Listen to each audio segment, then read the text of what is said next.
Почти полгода Россия живет в условиях беспрецедентных санкций. Новые ограничения повлияли на все регионы страны, в том числе и на экономику Чувашии. И те прогнозы, которые были сделаны в начале года, сейчас стали неактуальными. В связи с этим появились новые прогнозы социально-экономического развития региона на 2023-2025 годы.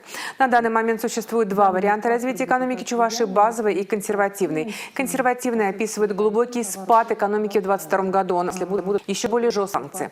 И экономика не сможет быстро перестроиться под новые условия. Базовый вариант, наоборот, описывает наиболее вероятный сценарий развития с учетом принимаемых мер. То есть спад не будет сопоставим с кризисами, которые страна уже проходила. В Чувашской республике в январе-июне 2022 года был опережающий рост экономики в целом. Такой же прогноз ожидается и в будущем. Об этом заявила первый заместитель министра экономического развития и имущественных отношений Надежда Столярова. Безусловно, положительные динамики промышленного производства будут способствовать проводимой в регионе политике поддержки устойчивости экономики в условиях санкционного давления. Так, на региональном уровне расширен перечень системообразующих предприятий в текущем году, реализуются масштабные инвестиционные проекты и продвигается политика импортозамещения.